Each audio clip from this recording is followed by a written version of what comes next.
but like I've never seen you guys. Sure, I've never seen anything that was low on the market where we are. Everything's been like 25 and up, and it's always been quality dank. As far as like THC? Yeah. As far as like THC quality, your terps are there, like the bag and that's what we appeal is focus there. on, man. Like we don't even really care about the cannabinoids. Yeah. Like we have 2 genetics that we're like, we got to hit the market with these because they hit the cannabinoid market, but they also hit on the terp market, so I'm fine with that going out. You know what I mean? Nice. And that's the true OG at Hammerhead. Like they pay for 30, 32%. Hammerhead was on sale last night for at Gold Leaf. Yeah. Oh, man. For like 60. No, it was 70 a quarter.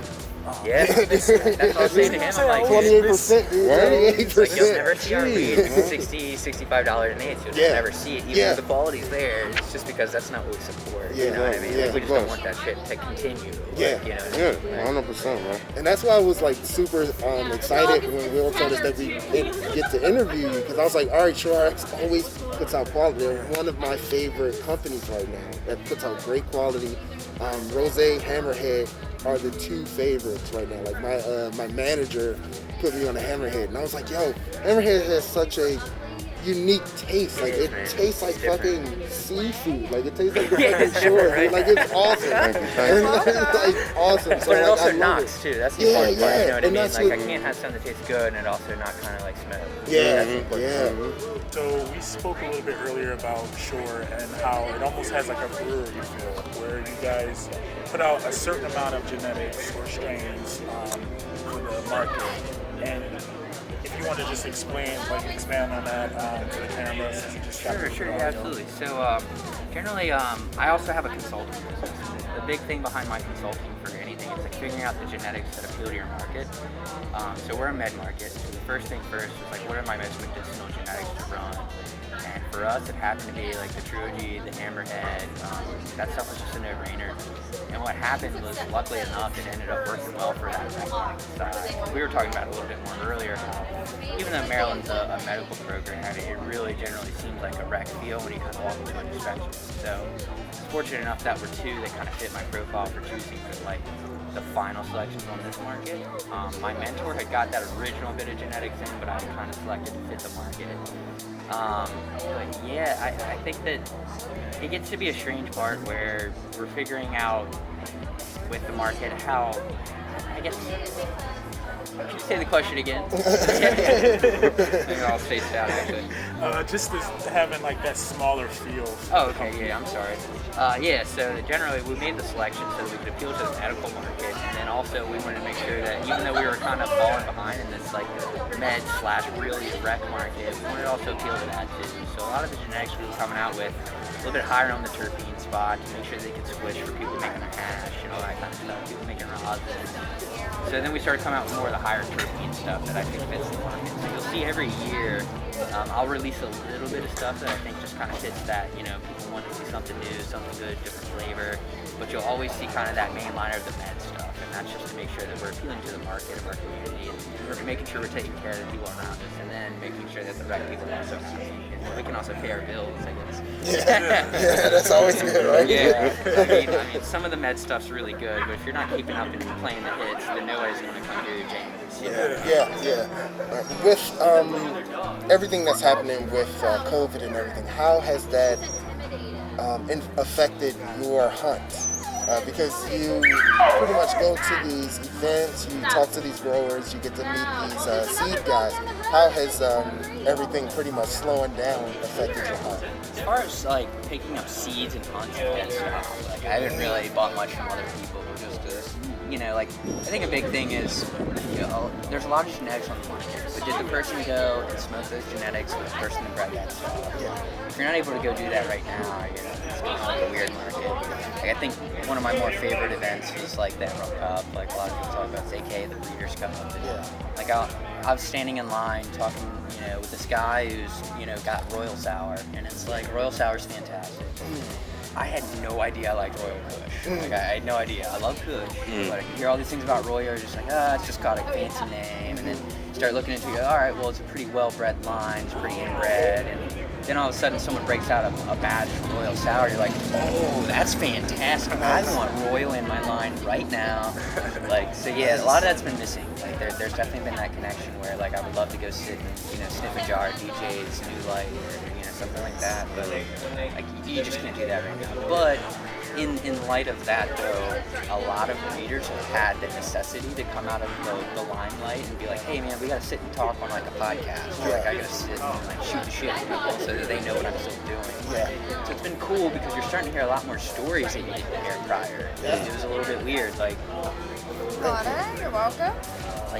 You'd hear a lot of the stories about certain genetics, and then you wouldn't really hear the backgrounds or the actual truth behind it. And now, like, people have the time, like, all they have to do is sit and research. Or, like, talk about it, yeah. Like, you're hearing all these things, you're like, wait a second, you didn't say that the first time you dropped that genetic, or, you know what I mean? Or, like, someone found out you did this, and, like, even one of my favorite breeders I realize now, just, like, use, like, 2 males on a whole genetic that he didn't say it first, and it's like, that wouldn't have been expressed if this whole person didn't sit down and start doing the math because they had COVID time. Yeah.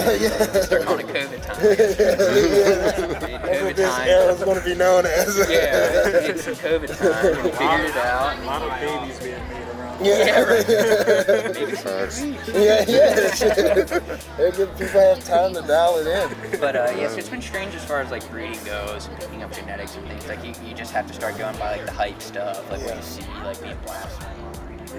Obviously like all the cookies, JBs and stuff still like. Yeah, JBZ, whoever, like, Burner's a marketing genius. Like, he has that entire coast pretty much writing the rules of the game. Yeah. They're pretty much writing the rules of the game right now. Well, they always have, man. Yeah. You have to understand, like, that company has done so well because they're also coming from the roots of the culture.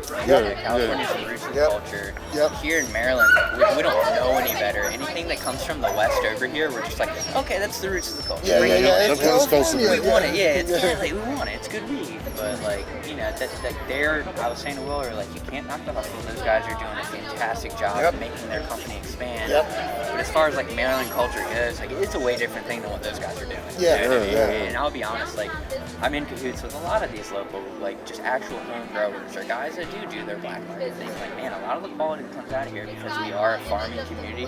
It's fantastic. It's so good. It's organic. It's like we use our local chickens, all that stuff. Like, you know what I mean? Like, chickens all over the place. Like, it's fantastic cannabis. So, like, the culture will be here, but we will never have the same culture as California. So I think that a lot of us get really upset when we're trying to mimic these people and we're not.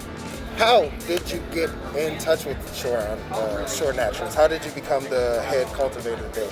So, man, it was kind of a trip. So I had managed a surf shop for about 5 or 6 years prior. Basically, the 2 guys that got flown in to kind of set those guys up were from New Mexico. Okay. And their daughter, who was 15 or 16, she needed a job. My wife, my wife also actually worked at the surf shop too. She did all the hiring for the females, and I helped do the hiring for the males. And essentially, she was like, "Hey, this girl came in, and her dad's running the weed grow. Like, you're like, say something to me about you want to get in there? Damn right, please do." So she totally hooked it up, man. Like, my wife took care of me, and she made that happen. And so the daughter ended up going and talking to her dad, and like a few days later, he reached right out to me. Man was like, "Hey, do you want to come help out? Like, we need some volunteer work. We need to mix some soil and, fill you out and kind of see." So I showed up, and I was like, man, like, I'm going to crank out soil harder than anybody ever has. There's been history. I guess I did a good job mixing up. Nice. So you guys use soil? You guys are a soil base? Yeah, we're a soil grower only. So we mix all of our own soil by hand, every single ingredient. So that's super soil.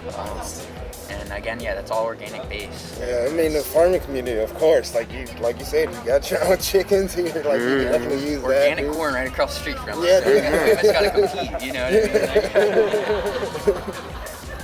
mean? Have you ever done any hydro? Yeah, absolutely. All like my first kind of grows were all like very experimental. So my best friend, who also kind of got me into growing too, was like his family was actually like the people that got me really going into it. His mom and his dad were, he's second generation cultivator, so they basically were like not cool with it at first, but then okay, that we like didn't know what we were doing, so they pointed us in the right direction back to soil. But after that, when we were allowed to do it, we started kind of playing with DWC, which is deep water culture. Yes. All right. And so yeah, we went from the whole hydro thing. We realized like, man, we got the yield that we were looking for, but the flavor was not the same. Yeah. This just wasn't the same plant. It actually ended up getting like bud rot or something like that. Yeah, we're all pissed and like smacking around it. You're like 15, 16-year-old kids. You're like, I don't care. You can't waste this. So yeah, that was our experience with hydro, and from there I was just like, all right, well, soil is kind of the way to go. And from there I've just been trying different soils forever, and eventually when I worked at Shore and we started mixing our own soil, I didn't even realize that was like a thing. You know what I mean? Like, I thought you just had to buy it by the bag. No. So yeah, once Chip introduced that to me, I was just like, yeah, this is the way to do it. Like, I've never had anything better flavor-wise. Do you like no-till? Oh, absolutely, yeah, that's the way to go, man. Yeah. So, like, I myself am actually, whenever I get together with farms, I'm into the natural farming technique or the K&S. Nice. So yeah, like we get together, we'll do big fermentation processes where we'll go through and pick out certain plants and take sugars and sit that. Basically, it takes like a week, and you can extract nutrients from your like weeds and stuff in your backyard and use that to actually ferment and make good nutrients for your new plants. Nice. Yeah. So that's like, especially my big direction with the consulting thing, is I really want to take people into like the natural farming. Hugelculture, I think, is the big next one. I was experimenting with that a little bit this year as well. And that's hugelculture is like it's a German technique of taking trees of different types, and you dig a giant hole, and then you fill that hole with different trees, and essentially they're going to break down and give you the nutrients that you need. You don't put fertilizer in the woods and it grows all the time, right? The trees look fantastic every year. So, and essentially they're just eating each other as they die, right? It's just how the ecosystem works. So we're, trying to recreate that when it comes to hugelculture. You're trying to take those trees and create the nutrients in these mounds almost that eventually break down to flat ground, and the plants have taken up all those nutrients. So you're not feeding your plants anything at all. You're just watering them if need be. There's actually some You're just letting a natural ecosystem happen. Absolutely, and that's how you're going to get your best tasting cannabis. That's how you're going to get your best tomatoes, your best cucumbers, everything like that. What are some of the dispensaries that like carry you guys products like constantly? Because where we are, like I am in Glen Burnie, so I go to Annapolis, I go to the Glen Burnie side.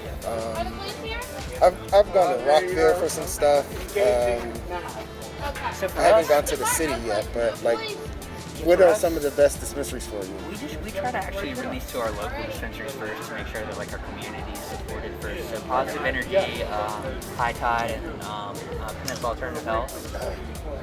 We don't go to High Tide a whole lot, but yeah, they're good friends of ours. But Peninsula Alternative Health and Positive Energy, man, like they're good buddies of ours. We try to do a lot of pop-ups with them, and really you won't see us do a lot of pop-ups at all, but those will be the two that you see us at. That's real, and that's real. Yeah, and then other than that, it'll make its way if there's access after they're done picking out what they want. It'll make its way across the bridge. So you'll see it over at like Rides, the guys that are like, pretty much hitting the line like a lot. You said it's called Positive Energy? Yep, like, yep. Right. They're in West Ocean City. Man, they're fantastic people. Like they really care about you as soon as you walk in there. It was funny. Like I walked in there and I was in the Maryland industry. Remember that first day you walk into the dispensary and you're just like, you don't even remember talking to people. Right? Like, it was just such a blur because you're so nervous. But, dude, I was shaking. Yeah, right. And so like I just remember walking out the first day and being like, man, I just made good friends. Right? And like they were just good friends. Like, so we've just held a good relationship with those guys, and they pretty much any pop-up they do, they've invited us over. So we really like to maintain that relationship. Other than that, on the other side of the bridge, guys will get some of our products. Some of the larger guys will just reach out to us. We try to expand as much as we can to other people, but man, we're just a small grow, and not to be rude, but like we're happy with that. Like, I mean, because that's how you churn out quality. Yeah, like we just want to keep it small, and if you're happy with what you got, then we're doing our job. So, if we're putting out a good enough quality, then you'll go to the dispensary that has it. That's right. That's right. So what are your favorite terps if you're hunting? Man, personally, I look for beta caryophyllene. I think caryophyllene is one that people sleep on, and it's because you read about the profile, you're like, oh, spicy. And you're like, I don't really like spicy weed. It generally just means like dry or like shitty tasting weed. But beta caryophyllene is actually an inhibitor for a lot of your cannabinoids. So like you need beta caryophyllene for THC to actually take effect. So you could have a genetic that's 100% THC and has 0% caryophyllene, and it's not going to do anything for the cannabinoids, you know what I mean? Or you could have something that's 5% THC and have a 5% caryophyllene, where you're going to feel crazy. You feel great. You're not going to feel the same. How long have you been in the game? Because you're the lead cultivator. How long have you been in the game, and how long has it taken you to dial into your skilling? Because I'm pretty sure the quality that's coming out is coming from your knowledge and coming from your experience in the game. It's funny you say that. I was just having this conversation the other day, man. Nothing I do from the first day I started growing is ever the same. Like, never the same. Everything I do is different. And I think that really speaks for people who care about how their cultivation goes. I don't think you'll ever do the same thing if you want to be better. You know what I mean? Like, you're always going to critique your work. You're always going to look down and be like, rosé was good, but I wish it was a little more purple. You know what I mean? So, like, I think that as far as it goes, like I was saying earlier to Will, I was like, man, like, I've gone from, I started growing Prohibition grower, I was like 14 years old. And from now, like, I've had to learn how to grow scale. And that's a way different ball. You know what I mean? So the learning curves in between make you look at a separate plant by itself and gives you just a way different eye than you had before. You know what I mean? Like, as just like a basic home grower before, like, I never would have noticed, like, the type of bugs that were giving me issues on a plant. But now, because of scale, like, I know every damn bug in the business. What bug eats that bug? You know what I mean? You guys have any new genetics that you're excited about that haven't hit the market yet? That you can tell us about. I don't want to get you in trouble or anything. Not at all, man. So I was actually telling Will earlier too. So man, we run like consistently probably 6 or 7 just genetics that hit the market all the time. But man, I have like 58 mothers of genetics right now. So like, we just kind of figure out what the flavor of the week is, what's easiest for us to grow, what hits on the COA. We're doing research and development all the time. So right now I'm about to put 4 or 5 of my personal genetics in there again. So we're always doing new things. So there's a ton of new flavors coming out. It's just what tickles your fancy, right? But I think my favorites that are going to be coming out from us here soon, man, the local skunk. So that was one I went to Indo Expo in Colorado back in January to pick up. Duke Diamond's run into like some legal issues, so I don't think he'll be releasing seeds anymore. But so this is one of his last packs of the local skunk I was able to pick up and brought that back to Maryland. We made some more generations on that. So that was an F1. I made F2s on it. Popped the F2s of the larger bud. So you'll see a lot of like really sour diesel hash plants coming out of that. Other than that, some of my stuff, which you'll see, like the watermelon Cosmo, I think is going to be probably our favorite out of that. So that's Wedding Punch cross, or sorry, Goji Oji cross to the Magic Melon. Given that we're all stoners, what is your all-time favorite stoner flick? Chem, man.